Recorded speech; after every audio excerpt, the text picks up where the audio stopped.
안녕하세요. 제우스입니다. 오늘 할 얘기는 어차피 결과는 내 마음먹기에 달린 것, 이 주제를 가지고 얘기해 보려고 합니다. 우리는 항상 무언가를 하고 있고 또 해야 됩니다. 그렇죠? 근데 어떤 일을 진행함에 있어서 혹시나 두렵거나 또 자신이 없던 경우가 있을 겁니다. 그런 감정을 느낀다는 건 그 일이 자신이 없던 경우가 대부분입니다.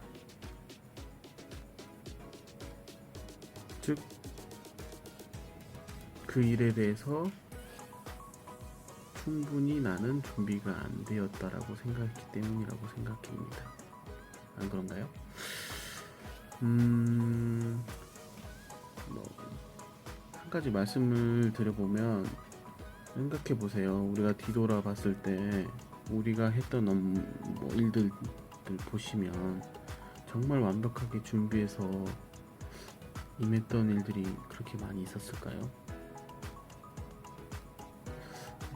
저의 경험에는 완벽히 한 거는 정말 손에 꼽을 정도가 될까요? 아, 진짜 나는 이제 다 했다.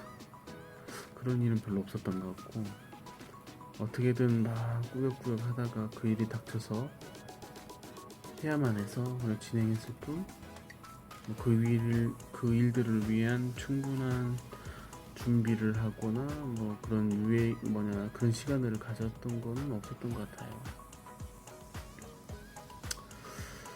그래서 혹시나 지금 어떤 업무나 어떤 일을 맡고 있는 상황에서 내가 두려움이 있거나 자신이 없을 때 다음의 방법을 제안해보고 짭니다. 정말 심플해요. 그 일에 대해서 내가 해냈을 때의 결과가 어떨지를 미리 상상해 보는 겁니다. 나는 이런 모습을 보고 싶다. 그래서 그 결과 모습을 상상을 해서 이런 어떤 그 결과에 대한 모습이 정해질 수 있으면, 그게 정해지면 아마 자연스럽게 그 모습을 위한 나의 필요한 행동, 필요한 일들이 뭔지가 아마 머릿속에 떠오를 거라고 생각합니다. 그런 생각들을 이제 하나씩 적어보고요. 브레인스토밍 같이 이제 막 적어보고, 그거를 일의 순서에 맞게 로드맵에 이제 배치를 해봐서 나의 업무의 순서를 정해볼 수 있을 겁니다. 결국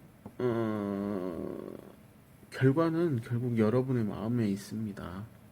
네, 누가 지어주는 게 아니고요. 어쨌든 결국에 그 일을 하는 사람은 나 스스로 내가 되기 때문에 내가 마음 먹기에 따라서 그 결과가 좌우지된다는 걸 꼭 믿으셔야 합니다. 어떤 결과를 여러분이 어떻게 마음가짐을 갖고 있냐에 따라서 아마 그 길을 성취를 할 수 있냐 실패를 할 수 있냐의 그 기로에는 갈리게 될 거라고 생각합니다.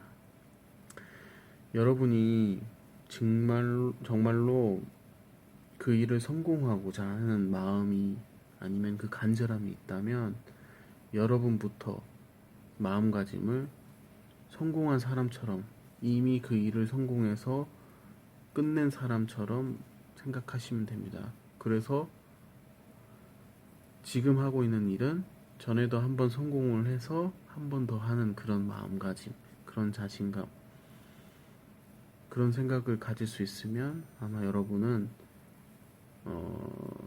결과가 여러분이 생각하는 마음 먹기에 그대로 따라올 거라고 저는 믿습니다.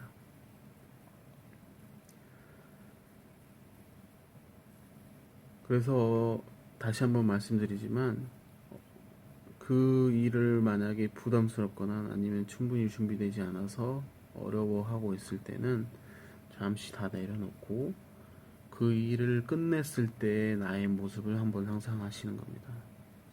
나는 이 일을 끝냈을 때 이런 모습일 거고 이런 상황에 이런 사람들의 인정을 받으면서 좋은 결과를 얻어냈구나.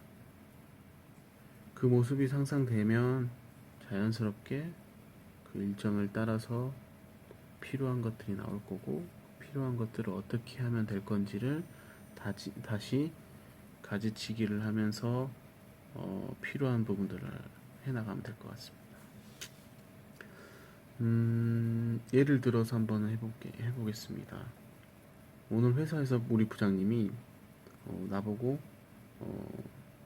한 번도 만나지 못한 고객한테 찾아가서 계약을 성사시켜 오라고 합니다.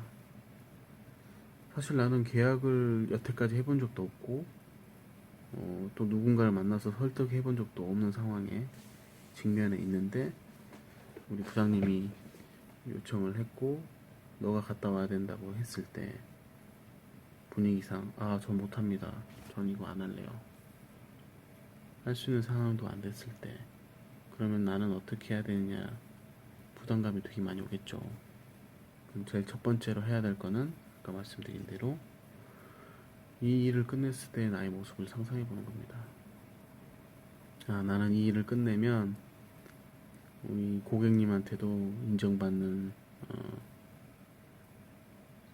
사원으로서 그리고 또 고객도 또 좋은 이미지로 계약을 성사하고 그 결과를 가지고 회사로 복귀했을 때 우리가 나에게 업무를 주신 우리 부장님의 얼굴에서 미소가 띄는 그런 상상 해보는 거죠. 그렇게 상상해 봤을 때 내가 필요한 게 뭐지? 그렇게 되려면 뭐가 필요하지? 라는 질문을 하게 될 겁니다. 그러면 무엇보다도 핵심은 훌륭한 프레젠테이션이 될 거라고 보고요. 그러면 그 프레젠테이션을 완벽하게 하기 위해서 어떤 게 필요할 건지 또 이해의 순서에 따라서 내가 어떤 순서로 얘기를 꺼내서 우리 고객을 설득시킬 수 있을지에 대해서 2차적인 고민을 하게 될 것 같고요. 그럼 그거에 따라서 이 부분에 필요한 설득의 이 부분에 대한 발표에서는 이 자료가 필요할 것 같고 이 자료를 어디서 가져오면 되지? 또 거기서 또 생각을 할 거고 그럼 그 자료를 누구한테 또 요청을 해서 받지? 했을 때 또 도움을 받아야 될 부분들 그런 것들이 이제 아마 정리가 될 거라고 생각합니다. 1년의 이제 과정들을 잠깐 그냥 예시를 들어본 거고요. 꼭 회사 업무가 아니더라도 학생도 똑같습니다. 시험을 잘 보려고 하는데 내가 어느 부분에서 특히 어떤 과목, 어떤 부분에서 뭘 확인하고 뭘 체크하고 뭘 시험을 알고 있어서 시험을 완벽하게 봤다. 그런 상상을 꼭 하셨으면 좋겠습니다. 구체적인 게 좋습니다. 구체적이어야 방법도 구체적으로 나오니까요. 네. 하여튼 결과는 여러분 마음먹기에 달렸습니다. 그러니 지금부터 어떤 일이든 진행을 할 때 혹시나 두려움이 있거나 준비되지 않아 두렵거나 힘들다고 생각할 때는 제일 먼저 해야 될 거 그 일에 대해서 성공한 나의 모습을 상상해 보는 겁니다. 아시겠죠? 그럼 파이팅!